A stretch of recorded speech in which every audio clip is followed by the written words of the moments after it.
Di zaman kiwari, nu serba teknologi, urang salaku guru kudu bisa nyaliwikeun jeung zaman. Dina pangajaran bahasa Sunda, khususna dina nulis aksara Sunda, loba siswa nu teu kairut jeung pangajaran nu nyieun bosen. Kukituna, urang salaku guru kudu bisa nyieun suasana kelas anu pikareseupeun jeung ngirut siswa dina diajar, ku cara ngagunakeun teknologi. Aplikasi Edukendi Studio bisa jadi salah sahiji solusi pikeun pangajaran bahasa Sunda dina nulis aksara Sunda sangkan leuwih ngirut ku cara nyieun game atau permainan nu leuwih menarik. Aplikasi Edukendi Studio nyaeta aplikasi nu bisa ku urang pake pikeun nyieun kuis nu leuwih ngirut siswa jeung nyieun suasana kelas anu pikareseupeun. Nepangkeun SIM kuring Siti Karmila kalayanim 2303325 di kelas 4A Prodi Pendidikan Bahasa Sunda Universitas Pendidikan Indonesia. Ieu video teh diajukeun pikeun nyumpunan selesai hiji pancen mata kuliah Teknologi Digital dalam Pembelajaran Bahasa anu diampu ku Dr. Harisanto Sanugraha MPD.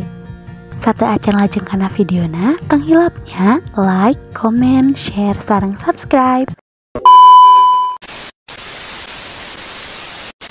Lengkah kahiji, urang buka heula Google Chrome. Tuluy ketik download Edukendi Studio for PC sabab SIM kuring ngagunakeun laptop.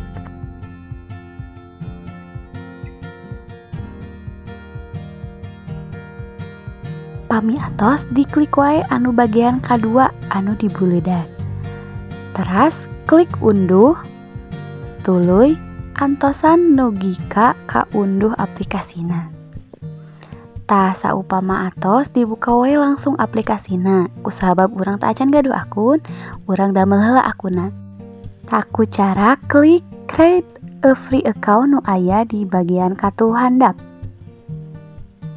Tah di bagian ieu dieusian username saluyu jeung katangtuan nyaeta kudu aya angka. Di kolom salajengna dieusi ngaran hareup, ngaran tukang, jeung email. Tuluy jieun password saluyu jeung aturan oge anu gampang diinget. Pami atos klik register nu aya di bagian kenca handap.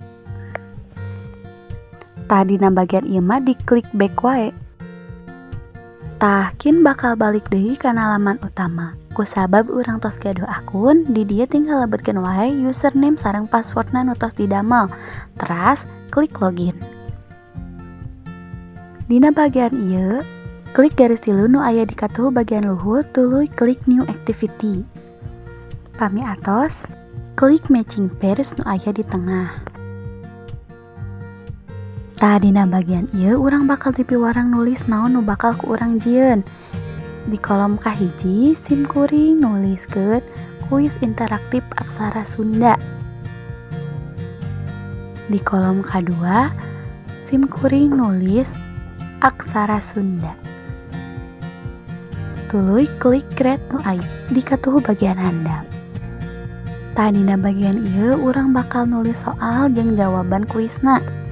Dina bagian Word, dina bagian teks tulis soal. Di dieu SIM kuring nulis huruf vokal Sunda. Pikeun jawabanna ditulis di bagian match dina bagian teks. Di dieu SIM kuring nulis jawaban aksara Sundana. Pami dua kolom di luhur tos dieusi, diklik wae add pairs nu aya di handap kolom match. Pikeun jumlah soalna bisa disaluyikeun wae jeung kabutuhan. Pami atos klik play nu aya di bagian luhur. Tah di dieu urang bakal dipiwarang milih game mana nu bakal urang dipake. Di dieu SIM kuring milih multiple choice. Klik play. Tah di dieu siswa dibere waktu 30 detik pikeun ngajawab soal anu bener. Saupama salah jawabanna kotakna bakal berubah jadi warna beureum. Saupama jawabanna bener kotakna bakal tetep warna hijau. Tapi tenang, moal ngarubah kana skor nu aya di bagian katuhu. Pami atos diklik back nu aya di bagian kenca bagian luhur. Saupama hoyong nyobaan game nu sejen bisa diklik play deui. Di dieu SIM kuring milih nu memori. Ieu mangrupa salah sahiji contoh game nu sejen. Pami atos dicobian sadayana tiasa diklik back wae nu aya di kenca bagian luhur. Nah, kinte bakal balik deui kana laman utama aplikasina. Sakumaha kauninga, aplikasi ieu teh bisa mantuan urang salaku guru dina pangajaran basa khususna dina nyieun kuis nu leuwih interaktif jeung kreatif. Tah sakitu wae video tutorial ngeunaan aplikasi Educandy pikeun nyieun kuis. Mugia ieu video tutorial teh aya mangpaatna kanggo urang sadayana.